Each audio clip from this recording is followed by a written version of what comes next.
Hello friends, welcome to my official YouTube channel. स्वागत है आपका अपने यूट्यूब चैनल में। अभी आपके सामने स्क्रीन पर जो दिख रहा है ये CGPDTM का प्रीलिम्स का क्वेश्चन पेपर है 2018 का, जो कि आपका कंडक्ट हुआ था 30 सितंबर 2018 को। हम इसको आगे फर्दर कंटिन्यू करेंगे, आपको क्वेश्चंस बताएंगे क्या है, कितने क्वेश्चंस आए हैं, एक एक चीज़ हम आपको बताएंगे। उससे पहले कुछ आपकी इंपॉर्टेंट क्वेरीज हैं जिसको यहाँ पर डिस्कस कर लेते हैं, जो कि आपने पिछले वीडियोस में पूछा है। सबसे पहली क्वेरी क्या है, देखिए हम आपको बता देते हैं। यहाँ पर ये जो पेपर है हमारा, ये OMR बेस्ड हुआ था, ठीक है। ये आपका पेपर OMR बेस्ड हुआ था। अभी जो आपका पेपर होगा प्रीलिम्स, ये आपका ऑनलाइन होगा, पूरा का पूरा ऑनलाइन होगा। लेकिन जो आपका मेंस का एग्ज़ाम होगा, मेंस एग्ज़ाम में जो आपका पेपर 1 है, आपको पता होना चाहिए मेंस एग्ज़ाम में 2 पेपर हैं, पेपर 1 और इसके साथ साथ आपका पेपर 2। तो पेपर 1 जो है आपका, ये आपका OMR बेस्ड होगा, ठीक है। और पेपर 2 जो है ये आपका डिस्क्रिप्टिव होगा, ये आपका डिस्क्रिप्टिव पेपर होगा, आपको आंसर्स लिखने होंगे। पेपर जो आपका मैंने बता दिया, पेपर 1 और पेपर 2 ये आपका ऑफलाइन होगा मेंस एग्जाम का। लेकिन प्रीलिम्स जो होगा वो आपका क्या होगा, वो पूरी तरह से ऑनलाइन होगा। अभी अगर हम इसकी बात करें, यहाँ पर जो ये पेपर है ये OMR बेस्ड हुआ था, 2018 का पेपर है, 30 सितंबर 2018 को ये एग्ज़ाम आपका कंडक्ट हुआ था। पहली चीज़ जो थी, आपने पूछा था कि ये पेपर कैसा होगा, ऑनलाइन होगा ऑफलाइन होगा, तो मैंने आपको बता दिया। ये आपकी पहली क्वेरी थी। प्रीलिम्स का एग्ज़ाम जो है वो ऑनलाइन होगा, और जो मेंस का एग्ज़ाम होगा वो सेम ऐसे ही आपको क्वेश्चन पेपर मिलेगा, और साथ में आपको एक OMR शीट मिलेगी। उसमें आपको जो बबल्स होते हैं, जो आपके सर्कल्स होते हैं, उसको आपको फिल करना होता है, ठीक है। इसके बाद देखिए दूसरी क्वेरी आपकी क्या थी, वो ये थी कि नेगेटिव मार्किंग है कि नहीं। तो ये 2018 का पेपर है, इसमें नेगेटिव मार्किंग थी। पॉइंट नंबर 6 पढ़िए, यहाँ पर लिखा हुआ है there will be negative marking of 0.333 mark for every wrong answer. अगर आप गलत करेंगे तो 1/3 मार्क्स आपका काट लिया जाएगा, ठीक है। तीसरी क्वेरी, एक इंपॉर्टेंट चीज़ आपको बताना ज़रूरी है, ये 2018 का पेपर है, इसमें आपके 5 सेक्शन थे। कौन कौन से थे? न्यूमेरिकल एबिलिटी, पहला आपका था न्यूमेरिकल एबिलिटी, दूसरा आपका था रीजनिंग एप्टीट्यूड, तीसरा आपका था इंग्लिश लैंग्वेज, चौथा आपका था जनरल नॉलेज, और पांचवा था आपका जनरल साइंस। यानी कि टोटल 5 सेक्शन आए थे, और हर एक सेक्शन 30 क्वेश्चन थे, 30 क्वेश्चन थे हर एक सेक्शन के, और 30 नंबर के। तो टोटल हो गया 150। लेकिन इस बार पैटर्न चेंज हो गया है। इस बार आपको पता होना चाहिए इस बार क्या हो गया। इस बार इन्होंने इंग्लिश को 30 की जगह 15 मार्क्स का कर दिया है। बाकी देखिए सारे के सारे मैंने आपको जो सेक्शन बताए हैं, न्यूमेरिकल एबिलिटी था आपका 30 नंबर का, रीजनिंग एप्टीट्यूड था 30 नंबर का, जीके था 30 नंबर का, जीएस था 30 नंबर का, और जो इंग्लिश था, इंग्लिश भी आपका 30 मार्क्स का। लेकिन इस बार इन्होंने क्या कर दिया, इस बार इंग्लिश को इन्होंने 2 पार्ट में कर दिया। इंग्लिश को 15 नंबर का कर दिया है, और इसके बाद एक सेक्शन और ऐड कर दिया, छठा सेक्शन। वो कौन सा ऐड कर दिया, वो आपका कर दिया WPO इंटेलेक्चुअल प्रॉपर्टीज़। उससे रिलेटेड आपके क्वेश्चंस पूछे जाएंगे, और जो भी उससे रिलेटेड ट्रीटीज़ हैं वो 15 नंबर का आपका पूछा जाएगा। तो आई होप आपको चीज़ें अब समझ में आ गई होंगी। ये 2018 का पेपर है, इसलिए आप कन्फ्यूज़ मत होइएगा, इसलिए मैंने आपको बता दिया, ठीक है। OMR पे मैंने आपको बता दिया क्या होता है। जो आपका मेंस एग्जाम होगा वहाँ पे आपको OMR शीट दी जाएगी, उसमें आपको वहाँ पर सर्कल्स होते हैं, वो आपको डार्क करने होते हैं। चलते हैं आगे, अब देखते हैं कौन कौन से क्वेश्चन हैं। ये यहाँ पर आपका पूरा इंस्ट्रक्शंस लिखे हुए हैं, क्या क्या करना होता है क्या नहीं करना होता, आप इसको देख लीजिएगा, पढ़ लीजिएगा। अच्छा, एक चीज़ और आ रही है आपकी बहुत सारी क्वेरी कि प्रीवियस ईयर क्वेश्चन पेपर्स नहीं मिल रहे हैं। तो मैंने पिछले वीडियो में आपको बताया था कि जो उस टाइम पर स्टूडेंट सेलेक्ट हुए हैं, जो अभी हमारे टच में हैं, मैं उनसे कॉन्टैक्ट करने की कोशिश कर रहा हूँ। जितने भी हमारे मेंस के पेपर हुए हैं उस टाइम पर, जो भी आपके जितनी भी पोस्ट थी, उन सबके लिए जो भी मेंस के पेपर हुए हैं, क्योंकि बच्चे ज़्यादातर डिमांड कर रहे हैं स्टूडेंट्स की मेंस का ही पेपर चाहिए, और प्रीलिम्स का ये है जो मैं आपको शेयर कर दूंगा। तो मैंने आपसे बोला है मुझे 2 से 3 दिन का टाइम दे दीजिए, जितनी भी सारी पोस्ट हैं कोशिश कर रहा हूँ इन सब के मेंस के previous year question paper mains exam के मुझे मिल जाते हैं तो मैं उनको वेबसाइट पर अपलोड कर दूंगा, और ये भी वेबसाइट पर 1 से 2 दिन में अपलोड हो जाएगा। देखिए यहाँ से शुरू करते हैं। पहला है आपका इंग्लिश, 30 नंबर के आपके यहाँ पर क्वेश्चन पूछे गए हैं, ठीक है। देख लीजिए क्या बोला गया है यहाँ पर। अपोजिट आपसे पूछा गया है, इंटरडिक्ट, इम्पैकेबल, स्वेल्ट, कैलस। अब देखिए ये क्या है, ये आपका किस चीज़ का पार्ट है, ये वोकेबुलरी का पार्ट है, तो ये आपको पढ़ना पड़ेगा, ठीक है। इसके बाद देखिए यहाँ पर क्या है, the first and last part of sentences are given below and marked as SI and S6। ये सेंटेंस 1 है, ये सेंटेंस 6 है। Remaining sentence is broken into 4 parts labelled P, Q, R and S। Arrange these parts, इनको arrange करना है। Basically ये क्या है, ये आपका पैराजंबल है, ठीक है, या जिसे हम बोल सकते हैं रीअरेंजमेंट ऑफ सेंटेंसेस, पैराजंबल है। तो ये आप देख सकते हैं, इसके भी क्वेश्चंस आपसे पूछे गए हैं। पैराजंबल पूछा गया है। वोकेबुलरी तो बहुत इंपॉर्टेंट है, एंटोनिम्स सिनोनिम्स जो कि आपसे यहाँ पर पूछे गए हैं, इनको आप ज़रूर पढ़िएगा, ठीक है। पैराजंबल्स आगे बात करते हैं। देखिए यहाँ पर क्या आया, यहाँ पर बोला गया है complete the sentences by choosing the correct word oblique phrase from the choices given below. तो एक तरह से ये फिल इन द ब्लैंक्स है, लेकिन आपको फ्रेजेस यहाँ पर चूज करने हैं, ठीक है। इसके बाद देखते हैं आगे क्या हमारा पूछा गया है। Replace the underline word in the following paragraph by an appropriate word oblique phrase. तो सिंपल बेसिक चीज़ें हैं, ये आपको पता होनी चाहिए। बेसिकली ईडियम्स एंड फ्रेजेस आपको ज़रूर आने चाहिए, तो ईडियम्स एंड फ्रेजेस भी आपको पढ़ने हैं, ठीक है। क्वेश्चन पेपर आप देखिए, उसके हिसाब से अंदाज़ा लगाइए आपको क्या क्या चीज़ें पढ़नी हैं।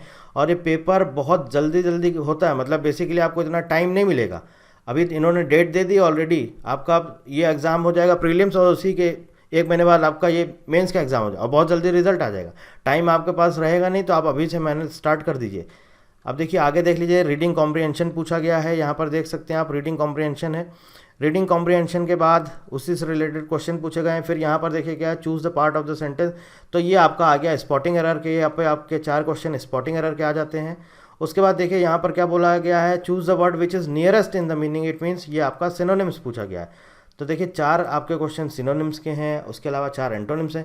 पेपर का लेवल कोई बहुत हाई लेवल नहीं आता है, पेपर ईजी रहता है, मतलब बेसिकली मॉडरेट तक हम बोल सकते हैं, डिफ़िकल्ट हम नहीं बोलेंगे।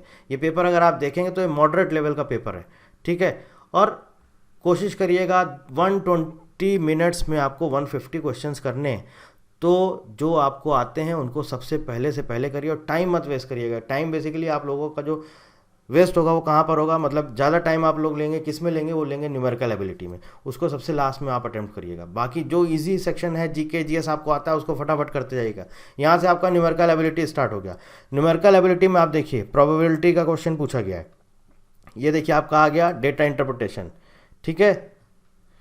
इसके बाद देखिए हाइट और एलिवेशन वाले क्वेश्चन पूछे गए हैं, ठीक है। इसके अलावा ये देखिए आपका वैल्यू पूछा गया है इसका, if root 13 is equal to 3.6, root 130 is equal to 11.4, then find the value of this. इसके अलावा देखिए ये क्यूब का आपका क्वेश्चन पूछा गया है। तो आपको मैं बता देता हूँ, ऐसा नहीं कि आपको सिर्फ स्पेसिफिक टॉपिक्स पढ़ने हैं। देखिए बार इसका भी आपको एटलीस्ट रूल पता होना चाहिए। ये देखिए आपका 2x equation, 2x minus 3y is equal to 0, then the value of x cube minus y cube. अब अगर आपको ये फॉर्मूला ही नहीं पता है a cube minus b cube का, तो आप कैसे सॉल्व कर पाएंगे। तो बेसिक्स भी पढ़ने हैं। लॉग का भी क्वेश्चन आपका पूछा गया, आप देख सकते हैं। फ्रीक्वेंसी डिस्ट्रीब्यूशन भी पूछा गया है, मीन मीडियन भी पूछा गया है। इसके अलावा देखिए ये आपका स्फेरिकल, देखिए आपका ये क्या पूछा गया है, आपका कोन का आपका सरफेस एरिया पूछा गया है। तो ये सब सारी चीज़ें, कोल्ड ये आपका पूछा गया है, डिस्काउंट का क्वेश्चन है। तो आप कोई टॉपिक स्किप नहीं कर सकते हैं। आप देखिए यहाँ पर किसका क्वेश्चन है, ये पाइप्स एंड सिस्टर्न, ठीक है। देखिए आगे आ जाते हैं, stream and boats and stream का क्वेश्चन आ गया है। Unit digit of a number, unit digits आपको, इसलिए मैंने बोला आपको न्यूमेरिकल एबिलिटी में सब कुछ पढ़ना है। नंबर सिस्टम से शुरू होगा और एक एक टॉपिक आपको पढ़ने हैं। परसेंटेज, एनुअल इनकम, अब ये तो आपका इस पर बेस्ड है, डेटा इंटरप्रिटेशन पर। डेटा इंटरप्रिटेशन भी आपको पढ़ना ही पड़ेगा। ये देखिए ये भी आपका डेटा इंटरप्रिटेशन है, टेबुलर बेस्ड डेटा इंटरप्रिटेशन आपको दिया गया है। फैक्टराइजेशन आपका करना है, ये सब चीज़ें आपने, ये देखिए इसका आपका क्यूब रूट निकालना है। नॉर्मल सा क्वेश्चन पूछा गया, इफ़ द वैल्यू ऑफ 102 का स्क्वायर इतना है, देन द वैल्यू ऑफ, ये आपसे पूछा गया है। बेसिकली सिंप्लीफिकेशन के क्वेश्चंस हैं। तो ये सब सारी चीज़ें आपको यहाँ पर देखनी है। यूनिट डिजिट्स का क्वेश्चन पूछा गया है, प्राइम फैक्टर्स पूछा गया है, डिविजिबिलिटी रूल भी आपको पढ़ना है, HCF LCM भी पढ़ना है, इसका भी क्वेश्चन आया है। इसके अलावा ये देखिए आप सिंप्लीफिकेशन आया है यहाँ पर, और आप देख सकते हैं इस तरह से। इसके बाद हम चलते हैं, स्टैंडर्ड डेविएशन का क्वेश्चन है। तो ये हो गए हमारे 30 क्वेश्चन आपका न्यूमेरिकल एबिलिटी का, और इसके बाद आपका रीजनिंग एप्टीट्यूड स्टार्ट हो जाता है। ये बेसिकली नॉन वर्बल रीजनिंग आ गई है, ठीक है। अब ये देखिए क्यूब का क्वेश्चन पूछा गया है। अब यहाँ पर पूछा गया है इसमें कितने ट्राइंगल्स हैं, नॉन वर्बल रीजनिंग है ये पूरा। सिलॉब्स का क्वेश्चन पूछा गया है, चूज द करेक्ट ऑप्शन। ये आपका कैलेंडर का क्वेश्चन है। इसके बाद ये आपका डाइस है, और ये सब बहुत इजी होते हैं। अगर आपने देखिए रीजनिंग आपको पता है, रीजनिंग आपका कितने नंबर का है, 30 नंबर का। तो ये एक इजी सेक्शन है, आप यहाँ पर स्कोर कर सकते हैं।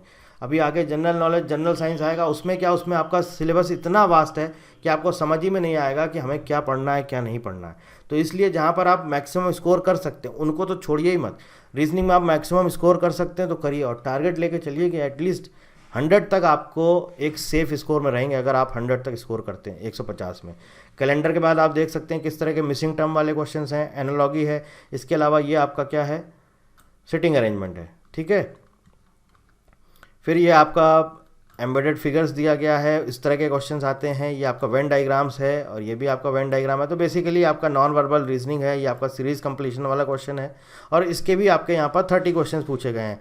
ये आपका यहाँ पर क्यूब का क्वेश्चन है, ये देखिए आपका मैथमेटिकल ऑपरेटर है। तो ये सारी चीज़ें वेन डायग्राम्स है, आप देख सकते हैं यहाँ पर क्वेश्चन पेपर पूरा। मैं इसको शेयर कर दूंगा तो इसके लिए आपको कंफ्यूज नहीं होना है कि आपको पेपर नहीं मिल रहा है, आप पेपर नहीं दे रहे हैं। मैंने बोला आपसे 1-2 दिन का टाइम दे दीजिए, पूरा प्रीलिम्स और पूरा मेंस के जो भी क्वेश्चन पेपर जितने मैं कोशिश कर रहा हूँ, स्टूडेंट से कांटेक्ट कर रहे हैं, जैसे जैसे सारे पेपर्स मिल जाएंगे, सारे के सारे पेपर आपको PDF फॉर्मेट में हमारी वेबसाइट पर मिल जाएंगे। ठीक है, अब ये देखिए आपका क्या है, ये पूरा रीजनिंग का सेक्शन है। ये आपका मिरर इमेज का क्वेश्चन आ गया है।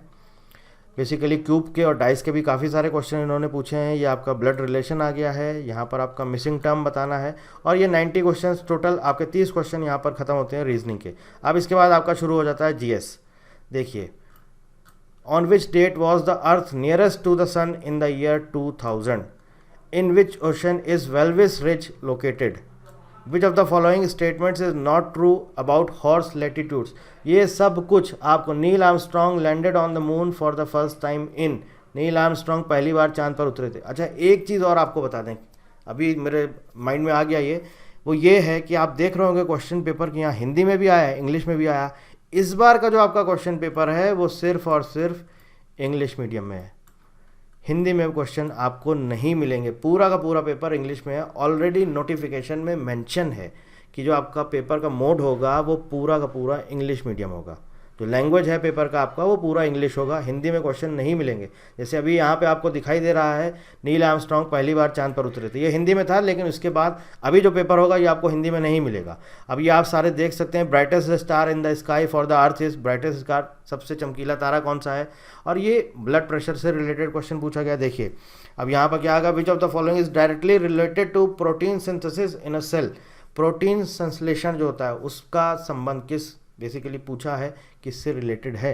तो यहाँ पर देखिए आपका बायोलॉजी का क्वेश्चन है। तो बायोलॉजी, अब मैंने एक चीज़ आपको बता दी है, मैं फिर से बता देता हूँ। ये जो GS का आपका सेक्शन है, GS कितने नंबर का आपका, 30। आप कितना भी पढ़ लो, आप कहाँ से पढ़ोगे? देखिए क्या होगा, अगर आप कोई एक पर्टिकुलर बुक ले आओगे, उसको पढ़ लोगे, रट लोगे, आपको नहीं समझ में आएगा। तो इसके लिए आपको क्या करना है, इसके लिए आपको NCERT क्लास 9th और 10th का साइंस का बुक पढ़ना है।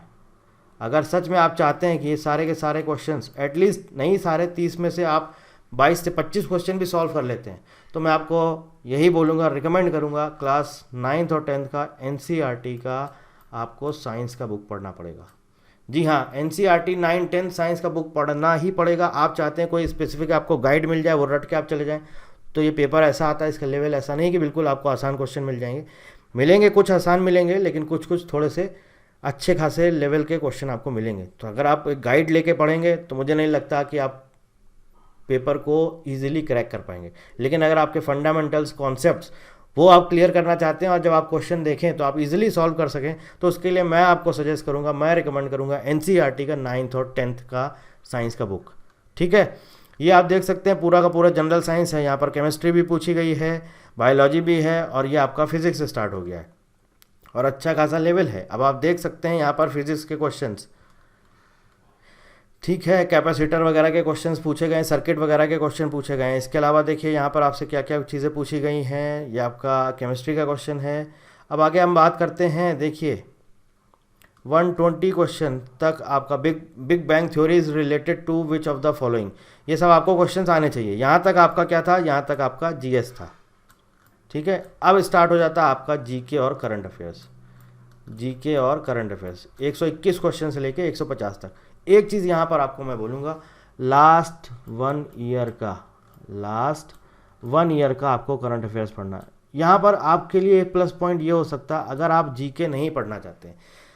बहुत से स्टूडेंट होते हैं जिन्हें लगता है इतना कहाँ से पढ़ लें, इतना सिलेबस, इतना कम टाइम है, 2 ही महीने का टाइम है, इतनी जल्दी अभी एग्ज़ाम हो रहा है, 2 महीने का भी टाइम नहीं, इतनी जल्दी एग्ज़ाम हो रहा है और GS भी पूरा पढ़ना है, GK भी पढ़ना है, तो कैसे करेंगे?